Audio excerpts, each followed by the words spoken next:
Hi everyone, Kevin Gaines with Wildlife Revealed here. And Tristan. Tristan. And we are back with another episode for you. It's called a Congress of Vultures. That's right, group of vultures is known as a congress. There's two types of vultures here in North America. One is the turkey vulture that has the bald red head and the brownish body with the silver trailing edge. When they fly, they hold their wings in a shallow V, sort of like this. And the other is a black vulture. That's right, the black vulture, one of Tristan's favorite. Actually, the first bird he ever wanted to work with when he was about 4 years old. And we have black vultures for you, bald, gray, or black head, the black body, and they have sort of white fingertips on the end of her wings. We have 3 different vultures to introduce you to today. Many you might have already met. And so what do you say, Tristan? Should we go play with some vultures? Sure. All right. So the first vulture I'd like to introduce you to is Ziggy. Right up here, Ziggy. Now, Ziggy here is a female. She's about 8 years old. Ziggy came to us from Lone Star Wildlife Rescue down in Belleville, Texas. Go ahead, Tristan. You can get her to jump around for you. Now, black vultures, you notice the black body, and they have this sort of gray or black bald head, and also white feathers on the bottom. See, their feathers are black on the top, but it looks like white primaries or white fingertips on the end. Vultures have certain features. Hey. Get out of it. Don't help yourself. This isn't help yourself. Now, you see, vultures, it is their job to find the dead animals in our environment and to eat them. Tristan, look alive or something for me, buddy. Shh, back up here. Now, vultures, they have features that let them stay clean and healthy. And the bald head is one of them. See, vultures are known to actually stick their entire head and neck inside a dead animal to be able to get to the internal organs. See, that's where the nutrition is, in those internal organs. The bald head, it allows it to dry up and flake off because feathers would hold in all of that bacteria. And the sun's ultraviolet rays can help to kill off the bacteria growing there. Now, vultures, they also have an impersonation. Pretty sure there's a better way to hold that bird than that, Tristan. Now, vultures, they have incredible immune systems, and also their stomach acid is so powerful it can break down the cell wall of many different viruses and bacteria. So that means all that disease that goes in one end doesn't come out the other. Maybe now you understand how they help stop the spread of dangerous disease. So tell you what, Tristan, let's see if she will go all the way back into her door for you. So, tell you what, right back here, Ziggy. Right up here, Ziggy. Right here. There we go. All right, we'll send Ziggy home. Go ahead, Ziggy. Go home. I have another black vulture for you. His name is Lenny. Lenny is a male. He came to us from a rehab center in Kentucky, of all places. And Lenny, back over here. I know he's standing next to your door. All right. Well, a few traits to notice about the vulture that makes him so very different. Now, some pouches on the ground, Tristan. Vulture beaks are different than raptors. They're long and skinny. Did you notice how he sticks his beak inside her hand to get to the treats? They use the beak to reach inside a dead animal. And that way they can feed on the internal organs without getting as messy. The beak isn't very sharp or strong. Now they can put a pretty good pinch on you if they get a hold of raw skin. But they have a hard time breaking into a carcass. And so they might wait for another animal with a stronger beak, like a crested caracara, even a bald eagle, to rip inside that dead animal. Also, look at those feet. The feet are a lot different. You see, the claws are dull, feet are made for walking, and their feet are very weak. And see, they even have pads on the center of their feet, just like a chicken. And back over here, bud. They can't even grip to pick up much of anything at all.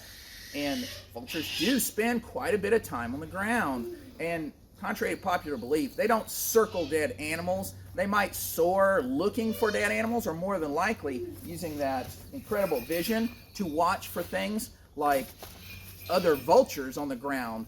And when they see other vultures, they'll usually come in to investigate. And they'll stand on the ground and keep an eye on the dead animal. I've actually watched vultures take turns to go up and sort of test the dead animal to make sure it's dead. And once one of them starts feeding, then they're all in on the feeding frenzy. And that weak beak and the walking feet, people always ask, well, do they have a good way to defend themselves? And in fact, they do, because if you can't run away or fly away and you corner a vulture, it wouldn't attack you, wouldn't even try to bite you. Tristan, what does a vulture do? They throw up on you. They throw up on you. That's his favorite part to say. That's right, they'll vomit on you. Think about what vulture eats coming back the second time around. It's actually not at all pleasant. Vulture vomit is actually rather vile substance. In fact, it has the thickness of about rubber cement. And I have had the privilege of being vomited on by a wild turkey vulture. I was unfortunately hit by a car, and I was called to help catch the bird and take it to a rehab center. Well, when I got a hold of it and wrapped it up, it was so stressed, it decided to vomit on me. Well, it has the consistency of rubber cement and quite the smell. And it was so thick that when I got home, I had to use a plastic spoon to scrape it off of my jeans and my t-shirt. Well, I immediately put them in the wash. And after I washed them and they came out, the jeans were threadbare because it was so acidic it ate holes in those blue jeans. Rather incredible. Now, Lenny here is an interesting case. He is an imprint. To make a long story short, he doesn't know he's a vulture. In fact, he thinks he's a person. He was found in an old barn, and it was just a fuzzy little chick in down. People thought that this bird was abandoned. They didn't see a nest or the parents. What they didn't realize is that vultures just find a spot, usually underneath something, and they'll sort of scrape a little hole in the ground, lay one, maybe two eggs, and raise them right there on the ground. So the vultures were probably out feeding.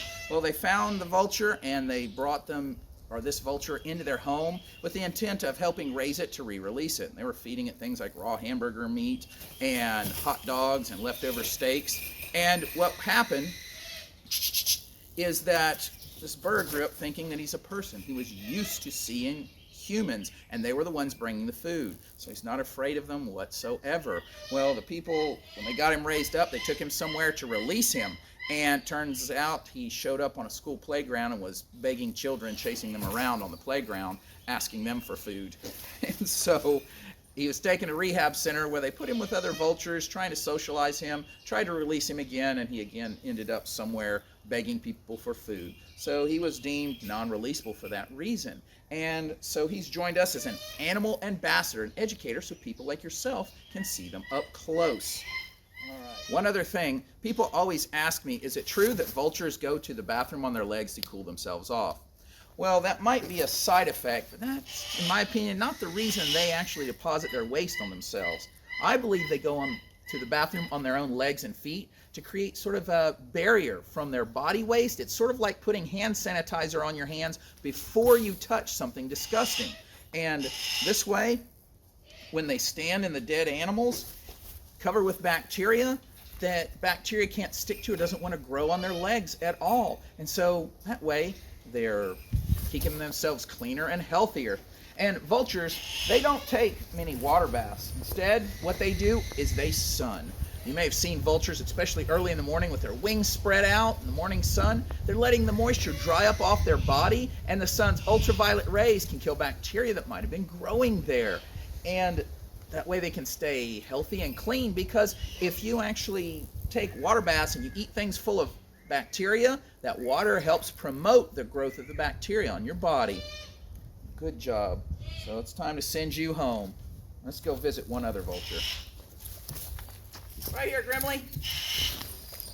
Now, Grimly is a black vulture. He's a little male. But take a look at these wings.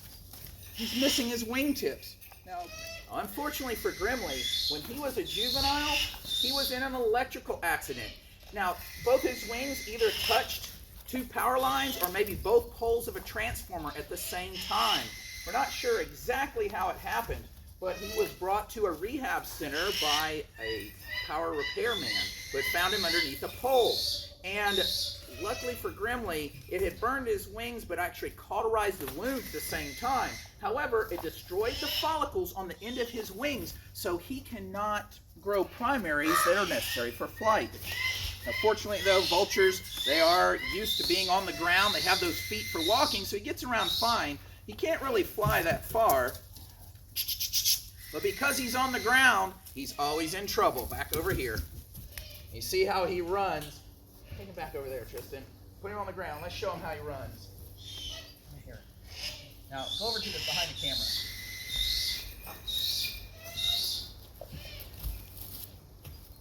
His feet are built for walking and running. Go ahead, Grimly. No, you're supposed to go to Tristan. Now, he can't fly very far at all, but he can run. And so, Grimly, back over here, Grimly. He does do a wonderful job as an ambassador, and it reminds us to be conscious about things like transformers. And now electrical transformers are being installed with certain safety precautions built in to make sure that large birds like vultures or even eagles can't injure themselves on the power lines and the transformers. Right up here, Grimly. Done a great job. All right, Grimly, let's go home, buddy.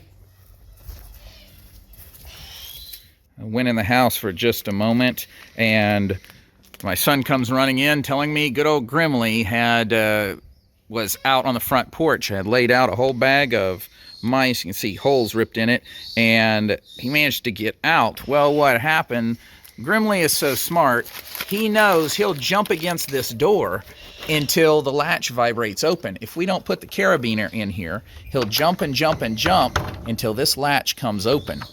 So I have to make sure that's not only snapped shut, but the carabiner was in it. And just now, after we had him out to film, well, I closed the door and was paying attention to something else. Didn't put that clip on there.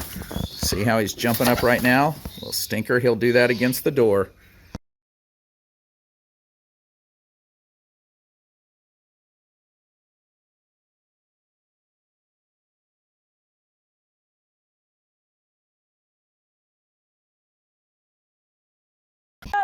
We got one of our vultures got loose, so we're gonna try to get him back in the cage. Open it.